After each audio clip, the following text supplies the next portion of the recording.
M'dzina la Atate ndi la Mwana ndi la Mzimu Woyera. Ndikulandireni abale ndi alongo mwa Ambuye pano patiyankhuleni Ambuye.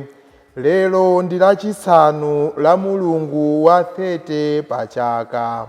Mawu athu oyamba akuchokera mu kalata ya Paulo oyera kwa Aroma, mutu wa 9 kuyambira ndime ya 1 kulekeza 5.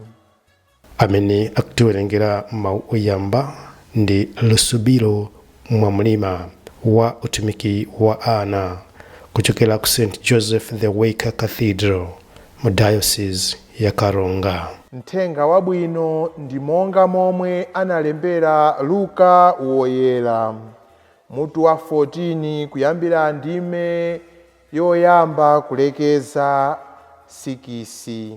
Amene akutiwerengera mawu a mthenga woyera komanso kutigawira mawu ndi Reverend Father Raymond Mwale, a Pastoral Director mu Diocese ya Mzuzu. Mawu oyamba. Mawu a kalata ya Paulo kwa Aroma. Abale, ndithudi ndikunena zoona ine amene ndili wake wa Khristu, ndipo sindikunama ayi. Mtima wanga umene Mzimu Woyera umawusogolera ukundichitira umboni kuti ndili ndi chisoni chachikulu, ndipo ukundipwetekesa kosalekeza chifukwa cha abale anga, anthu a mtundu wanga. Ndikadakonda kuti m'malo mwawo ineyo ndikhale wotembereredwa, osakhalanso wake wa Khristu.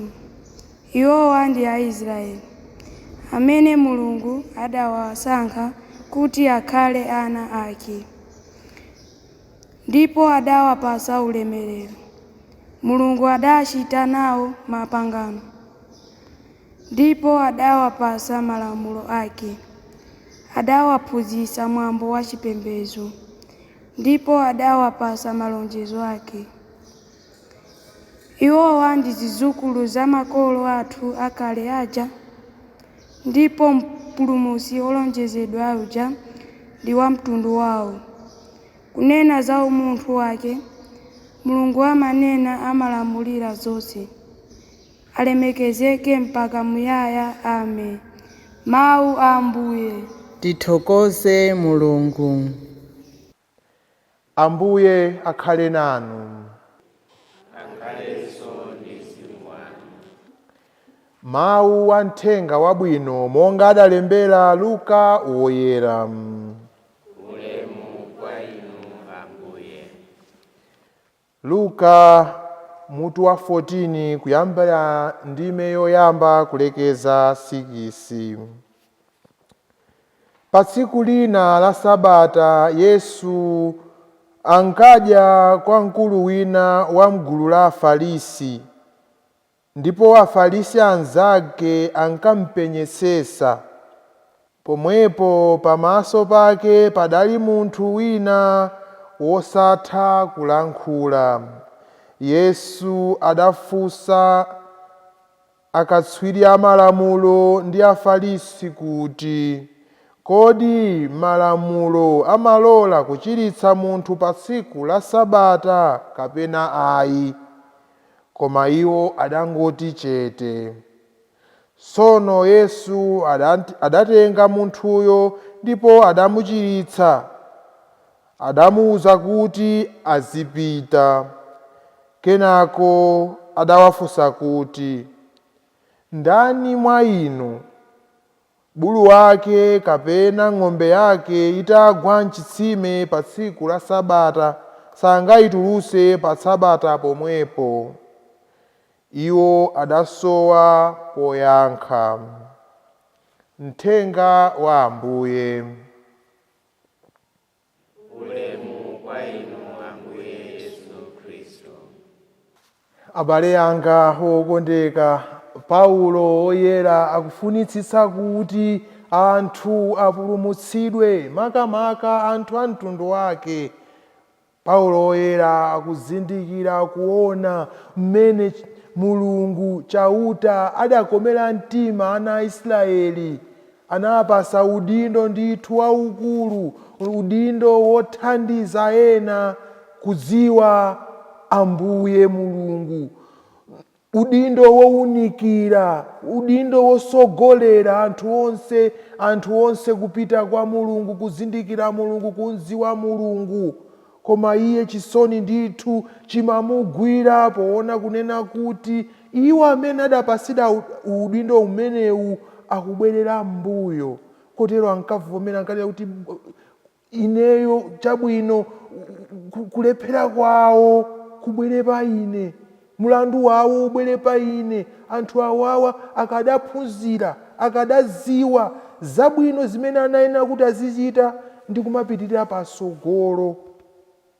Chikondi chimene Paulo akusonyeza kwa anthu ndi chikondi ndithu chofuna anthu kuti apitirize kuchita zabwino, asabwerere mbuyo.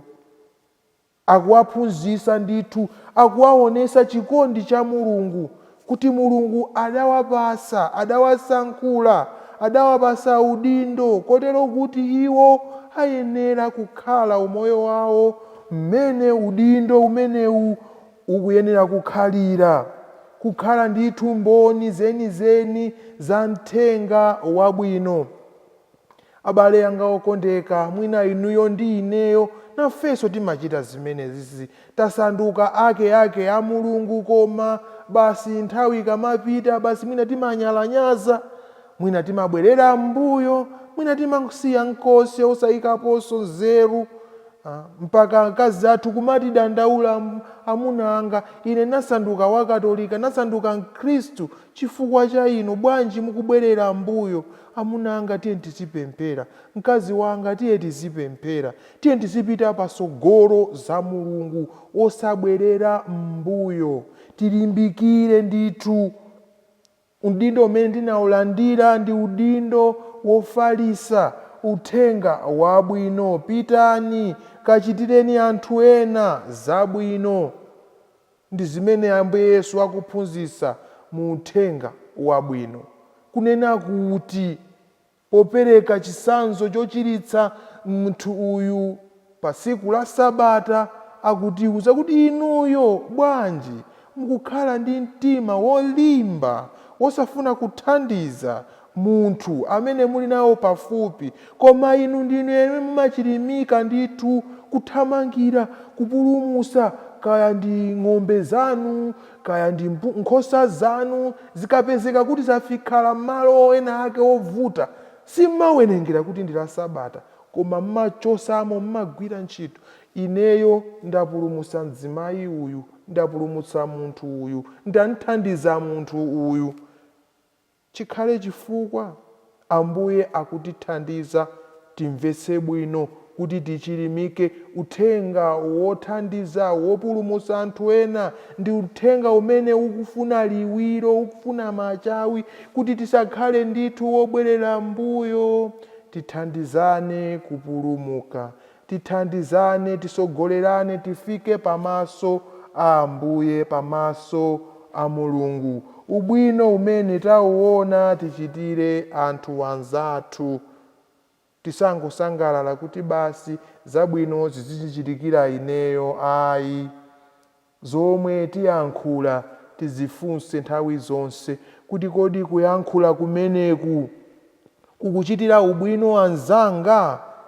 Kodi kuyankhula kumeneku kukuchitira bwino mkazi wanga, mamuna wanga? Tikhale anthu wochita zabwino, osasokoneza umoyo wa anzanu. Achoka kutali, osasokoneza mabanja aeni ake, osasokoneza umoyo wanu, kumakakamira kuti ayi nanenso ndizikakhala konko, ndizikakhala. Ayi, muzikakhala kutiko. Pezani banja, kwatiwani, osabwerera mbuyo, osasokoneza banja laeni, osachita zoyipa. Khulupirirani ndithu mphamvu za Mulungu. Iye amasintha nyengo, azasinthanso nyengo yanu. Osathamangira pochita zoyipa, thamangirani pochita zabwino, thamangirani kupulumutsa, thamangirani kubweretsa mtendere, ndipo zimenezi zidzatifikitsa ifeyo pamaso a Ambuye. Amen.